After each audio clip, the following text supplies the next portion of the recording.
Yes, ma'am. Korean news agency, DPRK. Japan, why do you still refuse to answer to previous human rights abuses, especially those in World War II?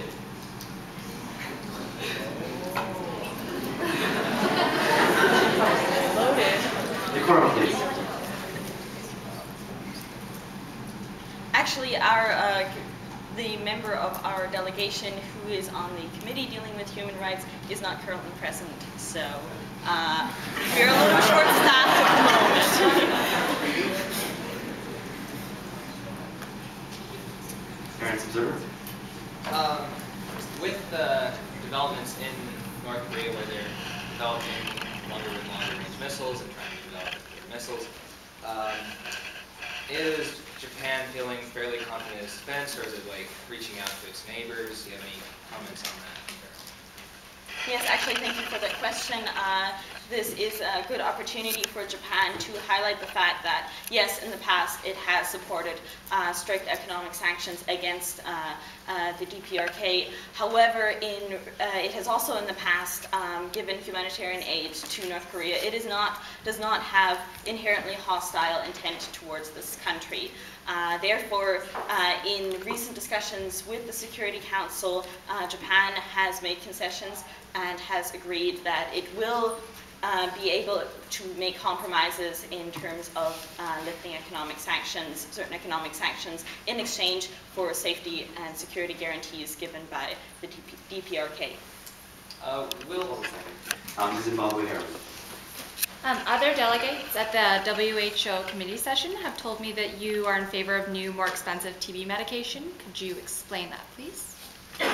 We're not in favor of new or more expensive TB drugs. We are in favor of, in fact, we are saying that we are in favor of opening the doors to generic products as long as they are regulated by internationally agreed upon health standards, because we do see that there are many countries that are unable to afford patented or drugs that are put out by pharmaceutical companies, and to allow them to have access to some sort of treatment. We do want generic drugs, but to prevent an uprooting of a whole bunch of substandard or counterfeit drugs, we do want to set in place some regulations so that there isn't a whole bunch of dangerous or lethal, in fact, drugs available to people who are already having compromised health conditions. Nigerian Vanguard. Nigerian Vanguard. How does the Japanese delegation feel about the recent forced retirement of your economic minister, and how, as a reasonably unseasoned government, how do you feel that you are going to be able to deal with the continually furthering economic crisis?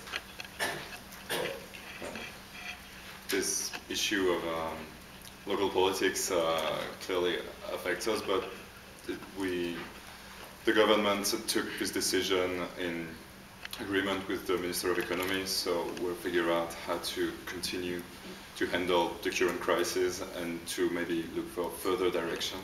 But the person specifically talking about that and not already state their point really clearly. The Croatian Hina. Croatian News. It has been suggested by a delegate from the Security Council table that the room is not being unified at all. How does Japan gauge a level of unity in the room, and which delegation has been the largest obstacle to a unanimous decision or unanimous resolution? I would hesitate to make a statement concerning which individual party has been an obstacle to talks. In general, we have found the atmosphere in the Security Council to be very creative, very productive. We have certainly managed to reach consensus on several levels. At the same time, of course, we have very diverging opinions on certain subjects. However, I feel confident that, especially one of the projects that we're working on at the moment, may, in fact, at the end of the day, meet with the approval of the entire Security Council, which, given the current international situation we're in, would be quite a step in an important step in the right direction. France Observer. France Observer.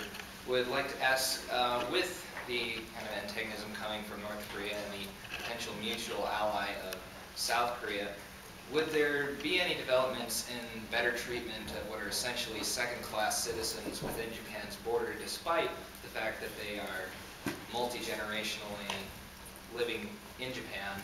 They are in fact ethnic Koreans and as such are not given full Japanese citizenship. Are we seeing any developments there, perchance?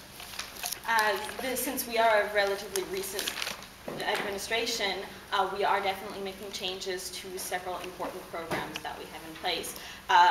We are the first, this is the first time in many years that an opposition party in Japan has taken on the leadership of the country. Therefore, there are many things that previous administrations have, policies that previous administrations have implemented that we do not agree with. Therefore, there are many things that are on our list of reforms, and this may well be one of them. Croatian Hina. It has been suggested that the Security Council would be ill-advised to make any recommendations without prior knowledge of North Korea's policy and reaction. And how do you incorporate that and the potential instability into any working papers or ideas? We are actually expecting to hear from a delegate from the DPRK as it stands tomorrow, I believe, but don't quote me on that. And we expect to gain much needed feedback from them on that issue. Final question goes to the Vanguard. After listening in on the Security Council proceedings on the DPRK, it seems to me that there was a discussion that the North Korean delegate in particular might not represent the North Korean line, as the country has a tendency to be slightly irrational, I think was the word that I heard used. How does Japan feel about the possibility of the North Korean delegate not actually accurately representing North Korea's potential response? Japan knows only too well the capriciousness that this regime has displayed in the past.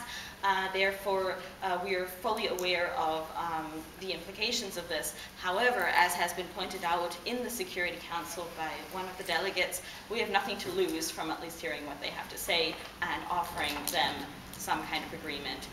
This is definitely going to be an improvement on the status quo, no matter what. Thank you, Japan.